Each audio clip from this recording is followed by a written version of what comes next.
Bon, la dernière fois que Marc m'a invité à présenter quelque chose, c'était il y a quelques semaines, il y a quelques mois, et c'était pour parler de quelque chose qui était beaucoup plus sérieux. C'était un retour d'expérience en rapport avec l'Open Innovation et tout un tas de trucs. Et après la présentation, je me suis rendu compte que j'avais oublié de me présenter, de dire qui j'étais et ce que j'avais fait avant.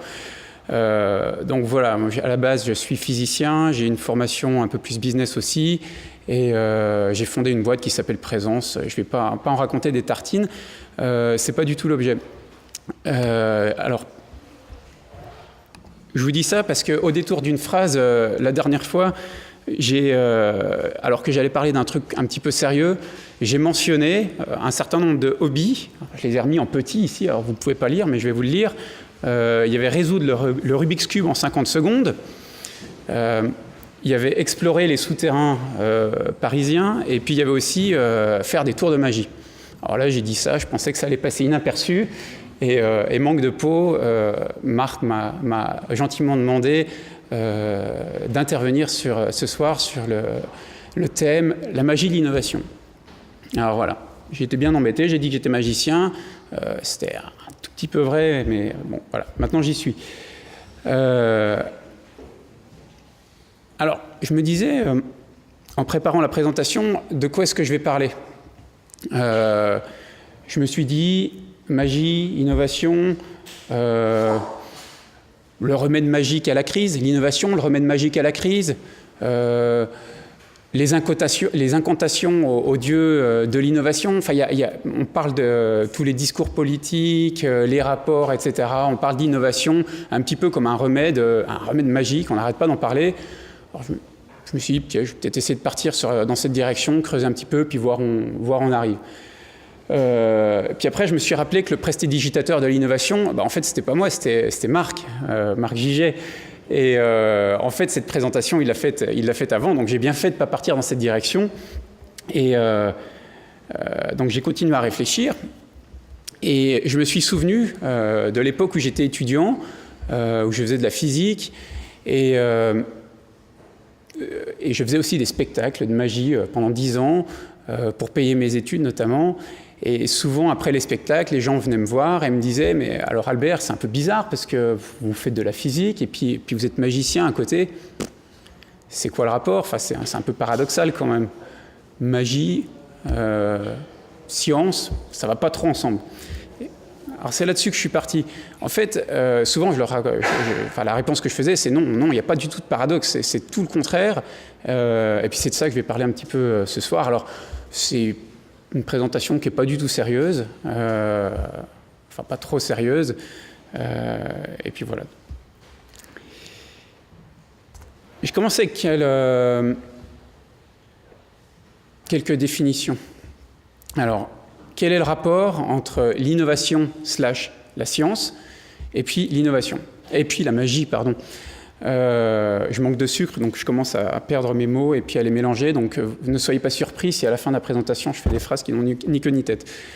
Donc l'innovation, c'est quelque chose de nouveau, un procédé ou une technologie qui est introduit sur un marché. Définition de la science. Alors, ce n'est pas des hiéroglyphes qu'il y a au-dessus, c'est censé être la phonétique.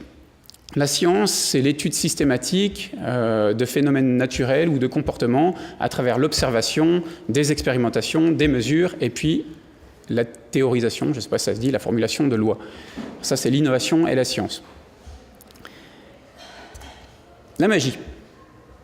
Alors, la magie, ça n'a pas toujours été ce qu'on connaît aujourd'hui. La magie, au départ, c'était, comme c'est écrit ici, faire croire aux personnes en des pouvoirs supernaturels pour pouvoir prendre contrôle sur eux. Alors ça a été énormément utilisé par les prêtres, par des gourous, etc., pour mystifier les gens et puis un petit peu les contrôler. Alors là, je vous ai mis une illustration qu'on voit. C'est l'illustration d'un temple qui était à Alexandrie et qui explique comment les portes du temple s'ouvraient de manière magique. Alors en fait, il y avait dans le sous-sol tout un système qui permettait de chauffer l'eau, de créer de la vapeur, et ensuite un système pneumatique qui ouvrait les portes qui étaient absolument gigantesques du temple. Alors les gens, quand ils voyaient ça, pensaient à une intervention divine. En fait, il y avait quelqu'un qui était en train de souffler sur le feu pour faire ouvrir les portes. Et ça date de 125 ans avant Jésus-Christ. J'en ai mis une autre ici qui s'appelle... alors ça, c'est le plus vieil objet truqué qui a été retrouvé. C'est conservé dans un musée en Allemagne. Ça s'appelle le Zaubervase. Et ce vase comporte un double fond. Et ce vase permet de transformer un liquide en un autre. Alors c'est intéressant, quand on regarde la date, je vous ai mis la date, c'est 400 ans avant Jésus-Christ. Ça veut dire qu'en gros, 400 ans avant Jésus-Christ, on savait transformer l'eau en vin. C'est rigolo, non? Donc, voilà, la magie... Pardon? Donc Jésus, c'était un tour. Donc pourquoi je raconte ça? À cette époque-là, enfin je ne sais pas si on en parlait à cette époque-là, mais maintenant on parle de ce type de magie noire, c'est-à-dire la magie qui est utilisée à des fins de contrôler les foules. Ensuite, la magie, au début du XIXe siècle, et après le XIXe siècle, c'est devenu, et Franck en a parlé tout à l'heure, on a commencé à parler de magie blanche, la magie spectacle. Et ça a été extrêmement popularisé par un magicien français, qui vient de Blois, qui s'appelle Jean-Eugène Robert Houdin, et qui a transformé la magie noire en une magie spectacle qui était là pour distraire les gens. Et ça a été vraiment un shift dans l'utilisation de ces choses-là.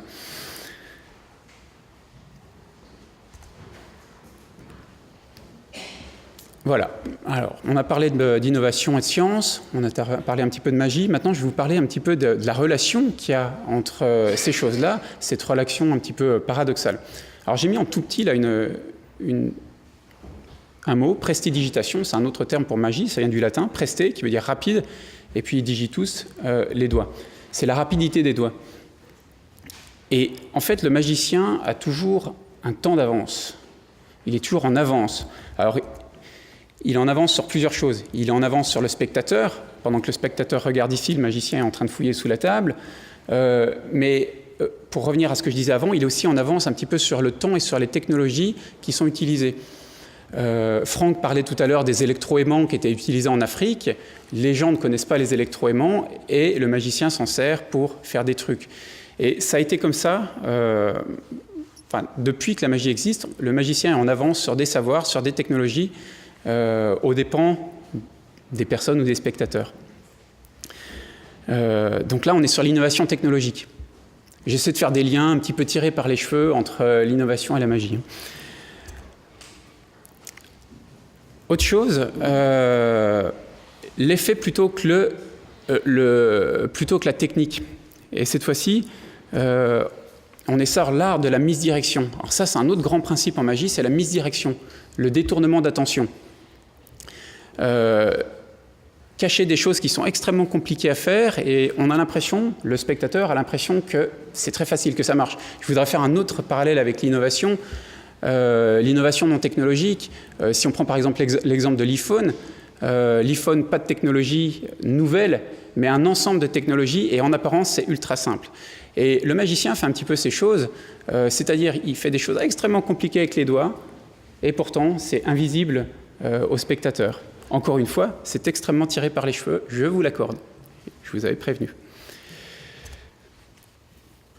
Alors, relation entre l'innovation et la magie. Alors, la relation, elle est un petit peu complexe.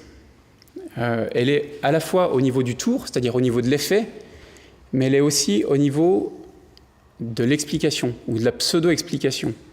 Et je vais vous donner un exemple. Et je vais me servir de cet exemple comme fil conducteur. L'exemple qui est ici, c'est le tour, enfin c'est un des tours les plus connus, c'est l'archétype du tour du magicien, c'est le tour de la femme sciée en deux. Alors, je suis désolé, c'était une femme qui était choisie à l'époque, c'est encore beaucoup le cas, c'est un milieu de misogyne, enfin bon, c'est comme ça. Le tour de la femme sciée en deux. Et je vais vous montrer dans quelle mesure, à travers des innovations, le tour a progressé. Alors c'est un tour qui est très très vieux, ça a été réalisé pour la première fois par un magicien qui s'appelait Selbit. Alors on est super loin de ce qu'on pourrait, des attentes d'un spectateur d'aujourd'hui. À l'époque, la personne, l'assistante était allongée sur une table, elle était attachée au poignet, attachée aux chevilles, et ensuite il y avait une boîte complète qui la recouvrait complètement. Et ensuite, le magicien commençait à scier la boîte. Alors, il y avait des cris atroces qui venaient de l'intérieur de la boîte, mais la boîte n'était jamais ouverte. On ne voyait jamais la personne à l'intérieur, mais bon, puisqu'elle était attachée, c'était qu'elle avait été découpée. Alors ça, c'était la première version du tour. Et bon, rapidement, le public, le marché, si vous voulez, il voudrait voir un petit peu plus, parce qu'il se dit, bon, la personne, elle a beau être attachée, peut-être qu'elle se détache, on ne sait pas trop ce qui se passe à travers la boîte. Alors, il y a le marché qui est en attente de quelque chose. Il y a le marché, mais il y a aussi la compétition. Les autres magiciens qui veulent faire mieux pour attirer des spectateurs dans leur théâtre, parce qu'à l'époque, les magiciens avaient des théâtres. Et très rapidement après, donc là, on était en janvier 1921, et quelques mois après, il y a un magicien qui s'appelle Horace Goldin, qui a proposé une autre version du tour, où cette fois, on voyait la tête et les pieds. Alors là, je ne vous ai pas montré une illustration du tour, et j'ai fait quelque chose que je ne devrais pas faire. Je vous ai montré une illustration qui est tirée du brevet de cette personne. Alors c'est marrant parce que Horace Goldin avait une formation scientifique ou d'ingénieur, je ne sais plus trop, mais il était absolument obsédé par la propriété intellectuelle, il avait breveté beaucoup de ses tours. Et donc, qui dit brevet dit divulgation. Alors ça, c'est assez marrant, je vous raconterai une autre anecdote après. Donc là, on voit à peu près comment ça marche. Hein. Donc il y a la personne n'est pas sciée en deux, je pense que vous en seriez douté, et sur cette version du tour, c'est une boîte qui est suffisamment grande, la personne qui est à l'intérieur est souple et est suffisamment petite pour se replier dans la partie supérieure de la boîte, et puis il y a des pieds mécaniques qui sortent, qui continuent à bouger, puis voilà, comme ça le magicien peut commencer à scier, et puis tout le monde ressort sain et sauf. Mais à cette époque-là, les brevets, on n'y accédait pas aussi facilement qu'aujourd'hui en allant sur Google Patents, c'était plus compliqué, donc le secret était plus ou moins sain et sauf. C'est plus tellement le cas. Alors c'est plus tellement le cas, pourtant, alors j'imagine que vous avez déjà vu David Copperfield voler. Oui. Alors c'est un tour qui est assez joli et on aime ou on n'aime pas David Copperfield, mais je veux dire la façon dont il vole, c'est vraiment la façon dont on volerait dans nos rêves. Ça le fait, quoi, ça marche. Et c'est pas David Copperfield qui a inventé cette version du tour, c'est un autre magicien dont je ne vous dirai pas le nom. Et David Copperfield a acheté une licence de ce tour. Et ce tour avait été breveté lui-même. Donc, vous pourrez essayer de retrouver ça sur Internet, mais si vous cherchez le brevet, vous avez tous les détails qui expliquent comment David Copperfield vole sur scène. C'est assez rigolo, ces histoires de propriété intellectuelle. Donc, bon, c'est des choses qui se font plus trop, surtout que maintenant que les brevets sont extrêmement facilement accessibles. Bon, je reviens à mon histoire de femme sciée en deux. Donc on voit bien, on commence avec un truc qui est assez loin de ce à quoi on pourrait s'attendre, ce qu'on voudrait. Petit à petit, le public, le marché veut plus, les concurrents proposent d'autres choses, et puis comme ça, on est tiré par le marché, on avance d'innovation en innovation. Le tour, alors je vous ai pas tout mis, mais alors ça c'est une version qui date des années 40. Le côté de la boîte est ouvert, on commence à voir le bras, on commence à voir les jambes. Il y a eu des versions avec des boîtes en plexiglas, je n'ai pas mis de photo ici, qui sont complètement transparentes. Il y a eu une version assez connue de Siegfried and Roy, dont vous avez sans doute entendu parler, où il n'y avait plus de boîte. Il y avait juste le magicien qui venait se coucher sur la table. Alors, il avait des habits un petit peu amples, tout ça, on ne sait pas trop ce qu'il cachait sous ses habits. Et puis, son comparse sciait le bonhomme en deux, et puis voilà. Donc, on coupait la personne, cette fois-ci sans boîte. Mais bon, il y a encore la table, alors on se dit, il y a un truc dans la table. Jusqu'à ce qu'on arrive à la version qui date des années 2000, de David Copperfield. Alors celle-là, je l'ai vu faire sur scène, c'est vraiment bluffant, je l'ai vu à quelques mètres. Et donc là, ça commence, il fait le beau, il y a de la musique, il y a des nanas qui dansent sur scène, puis il y a un gros laser qui vient le couper en deux, et puis il se déboîte, et il marche à côté de ses jambes. Enfin, il tient ses jambes et puis il marche à côté. Et il n'y a pas de boîte, il n'y a pas d'habit ample et c'est vraiment bluffant. Et voilà. Donc les attentes du public, la concurrence fait que petit à petit, par innovation successive, voilà, la magie avance. Donc ça, c'était les innovations au niveau de l'effet, au niveau du truc, au niveau du tour. Je vous ai dit tout à l'heure qu'il y avait aussi de la science sous-jacente. Alors la science sous-jacente, le magicien n'en parle pas, parce que ça, c'est révéler le secret. Mais il y a aussi une fausse science sous-jacente, les fausses explications, que j'appelle les pseudo-explications. Ça, c'est un truc dont les magiciens raffolent. C'est-à-dire, après vous avoir fait un tour, on va prétendre qu'on vous explique ce tour. Et quand on vous explique ce tour, c'est pour vous emmener sur une fausse piste. Et cette fois-ci, les spectateurs sont complètement perdus parce qu'on est vraiment sur une fausse piste. Il n'y a pas moyen de revenir au vrai truc. Et ça, c'est un truc qui a toujours été utilisé. Alors là, j'ai remis une autre illustration de Robert Houdin, dont je parlais tout à l'heure. Et là, qu'est-ce qu'on voit? C'est une illusion qui s'appelle suspension éthéréenne. Alors, il arrivait sur scène et il expliquait à son public qu'il faisait respirer à son fils, c'est son fils qui est représenté ici, il faisait respirer de l'éther. Alors, vous voyez, on est sur un truc un peu mystérieux. À l'époque, on ne sait pas trop ce que c'est que l'éther. Mais il expliquait que c'est un gaz très très léger. Et puis, comme son fils inhalait ce gaz très très léger, lui-même devenait super léger. Il se mettait comme ça à léviter dans les airs.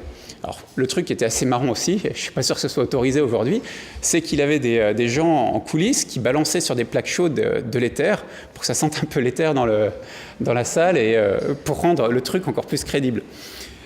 Voilà. Donc ça, c'est le rapport entre la science et la magie au niveau de la pseudo-explication. Pseudo-explication.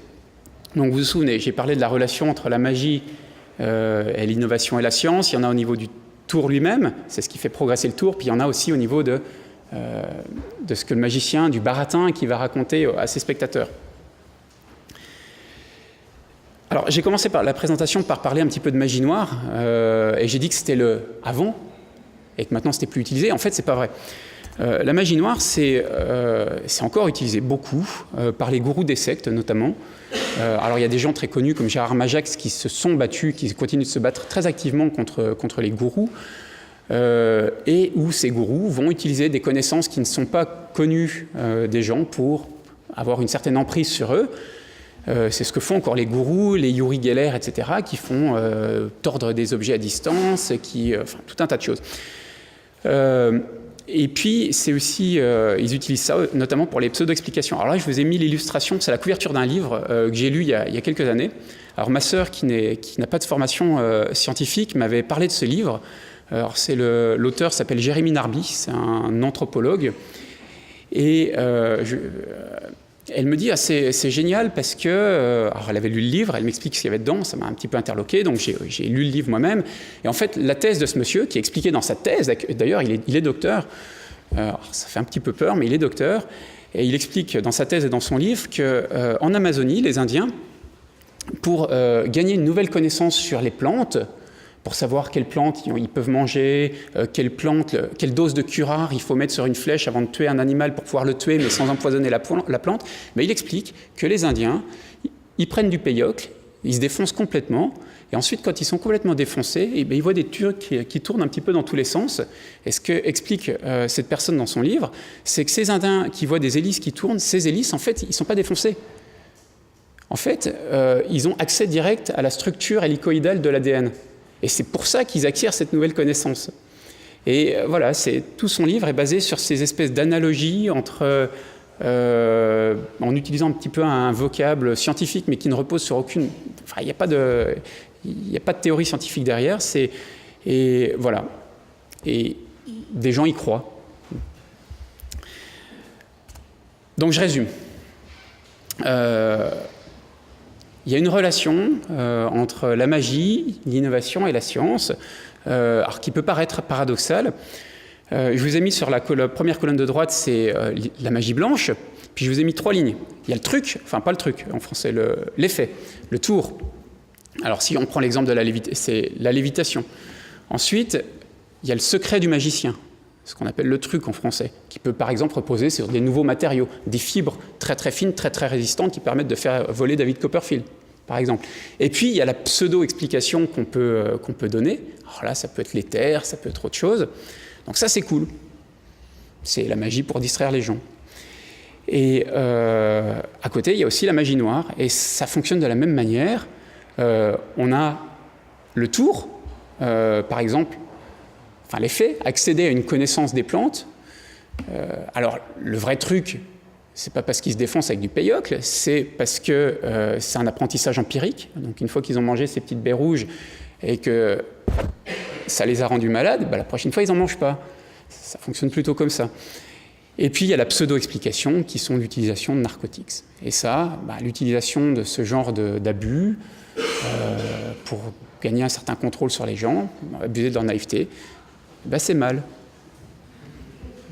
Voilà, c'est ma conclusion. Alors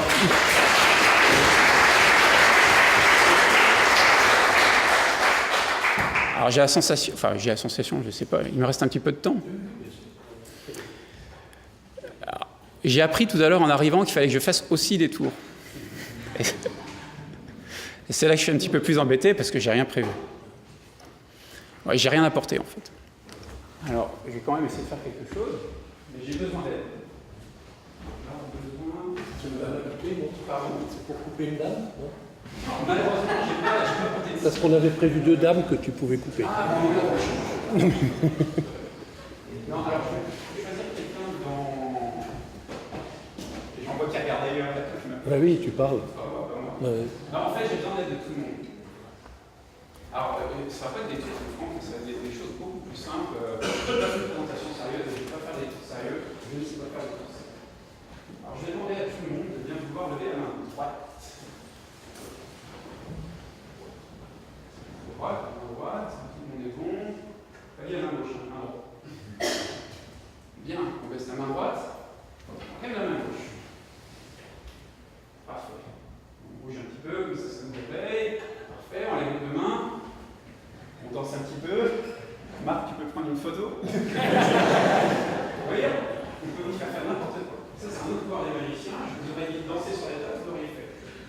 C'est juste parce qu'on est dans pleine conférence où ça. Ah bon, bref, gardez les mains en l'air. Maintenant, on va compter jusqu'à 3. Et à 3, on va claquer les mains. 1. Vous pouvez compter avec moi. 1, 2. Parfait. Très bien. Gardez bien comme ça, bien serré, comme ça, monsieur. Voilà, parfait. Tout le monde a les mains bien serrées. Vous regardez devant vous. Vous bougez un petit peu les doigts, donc un petit exercice d'assouplissement. Les mains bien devant, attention à votre voisin de devant. Ah. Il y a déjà des accidents qui sont partis. Attention, on va encore compter jusqu'à 3, et à 3, on va faire. Vous êtes prêts? Attention. 1, 2, 3. Pas mal. Donc maintenant, si tout s'est bien passé, vous avez les mains dos à dos, les pouces vers le bas. Si c'est vers le haut, c'est pas bon. On peut encore bouger un petit peu les doigts. Non, je vérifie juste que personne n'est perdu. C'est pas bien, mais il y a toujours quelqu'un qui est perdu. Maintenant, on va prendre la main droite et on va la faire passer par-dessus la main gauche. Donc, main droite par-dessus la main gauche. Droite par-dessus la main gauche. Main droite par-dessus la main gauche. Attention, c'est la partie compliquée. C'est pas le moment de perdre le fil, c'est pas le moment de s'endormir. Maintenant, on va serrer les doigts. Serre bien les doigts. On serre bien les doigts. Tout le monde serre bien les doigts. Parfait. Maintenant, on va compter jusqu'à 3. Tous ensemble. Une dernière fois. 1, 2, 3. Et vous desserrez les mains. Enfin, non.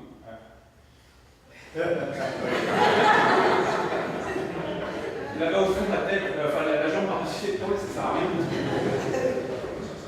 Vous êtes coincé. Donc là, j'ai illustré un des grands principes dont je parlais tout à l'heure, c'était la mise direction, je n'en dirai pas plus.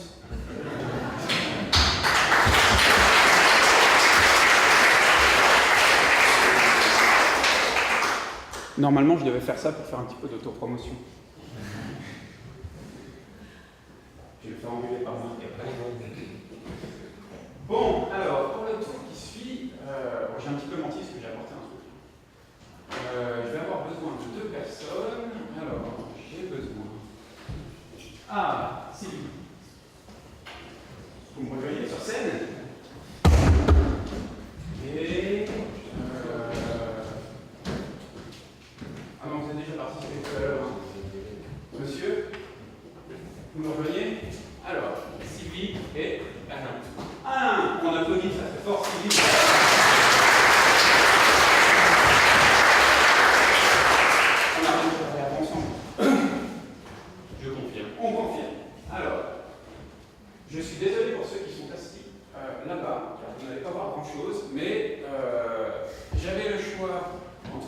une chaise ici, m'asseoir sur la table et faire monter 2 personnes sur la table, ce qui est un peu dangereux, ou m'asseoir dans le coin. Donc je vais m'asseoir dans le coin. Vous allez voir quelque chose ou pas là-bas? Oui. Vous mettrez le pouce, sinon vous regarderez un film sur Internet. Bon, alors, pour le tour qui suit, on va utiliser un autre principe de la machine. Mais je ne vais pas vous dire comment ça s'appelle. Là, je veux le. Alors, je vais donner cet ustensile à monsieur qui joue sur son téléphone. Ceci, non, c'est parce que je vous ai choisi. Ceci est communément appelé un anneau. Et monsieur, c'est faire une joie de vérifier cet anneau qu'il est bien solide. Mais j'ai ici une corde que je vais donner à madame. Hop. Coller l'extrémité de la corde contre l'œil, et à l'intérieur, vous voyez? C'est ignorant, c'est normal. Je confie cette corde.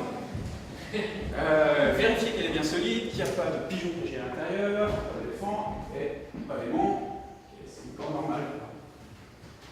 Bien, Alain, Sylvie, vous allez bien? Oui. Eh bien, vous allez me rejoindre sur cette scène, dans ce petit coin. Et dans un petit instant, donc Sylvie, venez un peu, dans un petit instant, je vais vous demander de prendre ceci et cela, de compter jusqu'à 3 et de me faire disparaître. Vous seriez impressionné si vous pouvez faire ça. Bon, je ne vais pas le faire. Bon, vous vous souvenez de la position, tout ça c'est important pour tout à l'heure.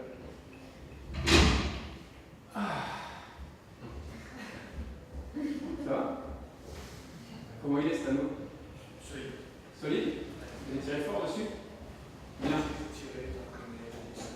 Alain, vous courez vite? Oula. Ça va? Non, en fait, je parlais d'anneau, mais on va déjà aller récupérer la corde, sinon on va te gêner. Alain, est-ce que vous pourriez aller récupérer la corde, s'il vous plaît? Madame, cette corde, elle est solide? Vous avez tiré dessus? Vous l'avez fait vérifier à votre voisin?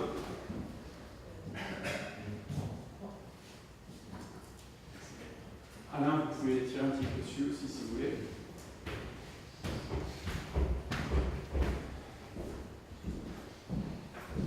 Et je vais me faire ligoter. Alain, venez devant moi.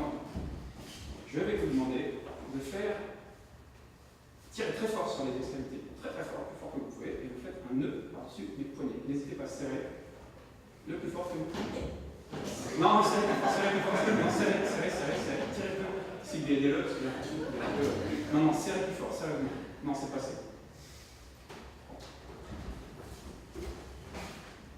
Ça vous paraît raisonnable? C'est solide. Si vous pouvez vérifier. Vous pouvez essayer de passer un doigt entre la corde et mes mains. Enfin, pas à ce niveau-là, mais là, sur le dessus. C'est tendu. Vous voulez faire un troisième nœud? Ça va aller. On est jamais trop prudent. Bon, bien. Vous voyez ces veines, elles sortent ici de ma main. Si elles tombent par terre, quelqu'un me les ramassera. Sylvie, s'il vous plaît, pourriez-vous aller me chercher l'anneau qui est là, monsieur?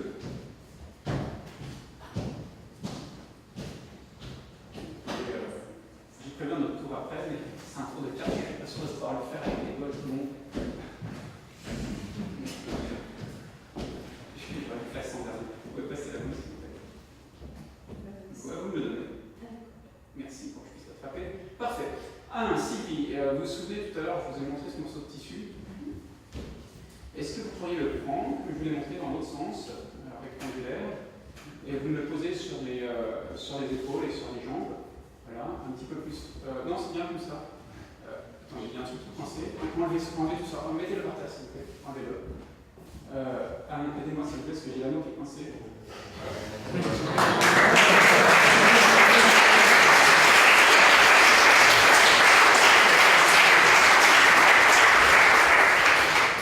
Non, il ne fallait pas tenir, il y a un problème.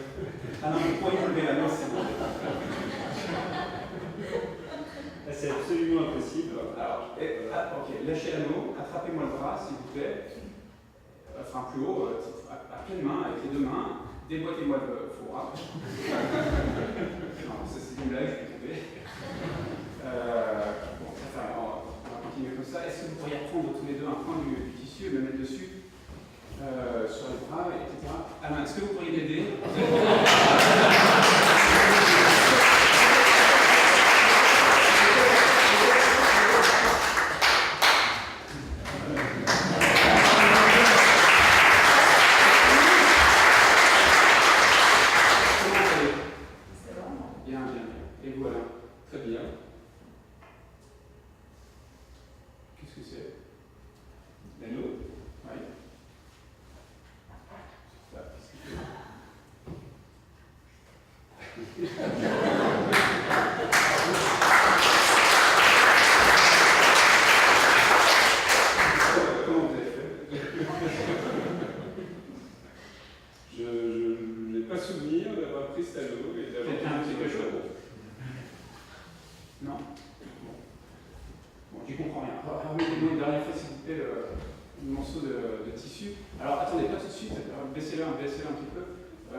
Pourriez-vous s'il vous plaît me mettre ça une dernière fois sur les bras? Et si je viens de me souvenir pourquoi je vous racontais ça, c'est parce qu'à la fin de ce tour, au bout d'un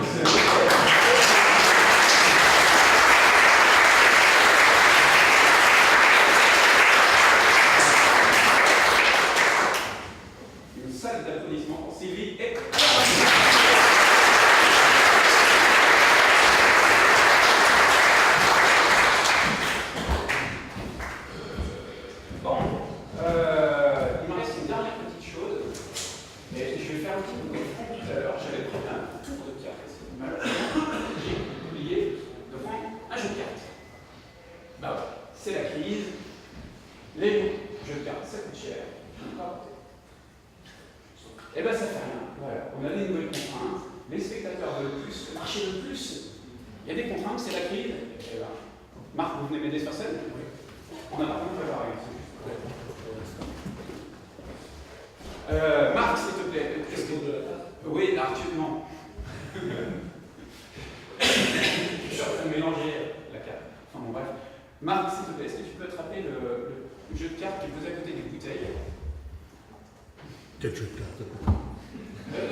mélanger les cartes.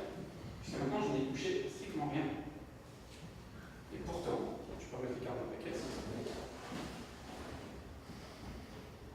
Parfait. Et pourtant, je peux deviner quelle carte Marc a choisi.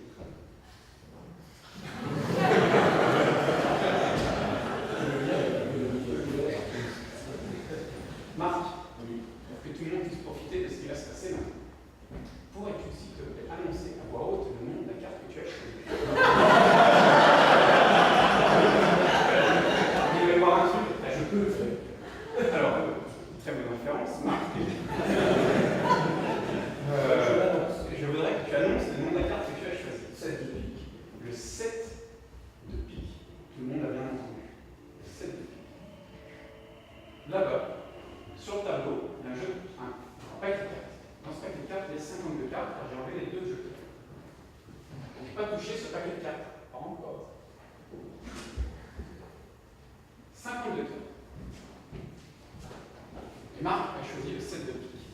Dans ce paquet de cartes, il faudra peut-être que je le monte sur la table. On voit que je vais faire cette fois en jaune.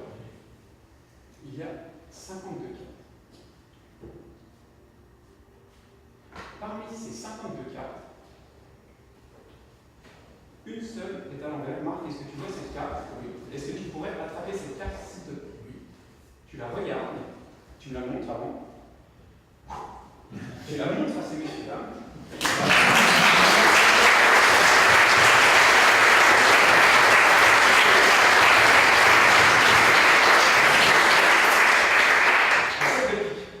Alors, je ne sais pas qui vous avez applaudi, j'espère que c'est pas moi, parce que moi j'ai rien fait. J'ai préparé une carte à l'envers dans un jeu avant de venir. En fait, la personne qui a tout fait ce soir, c'est Marc, qui a deviné la seule carte qui était à l'envers de mon jeu. Donc, ça donne l'applaudissement pour Marc.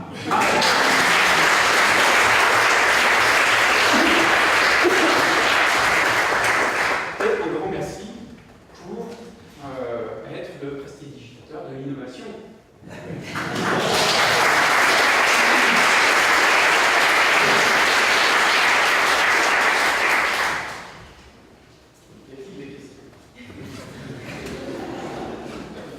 Alors, questions ou discussions? Oui.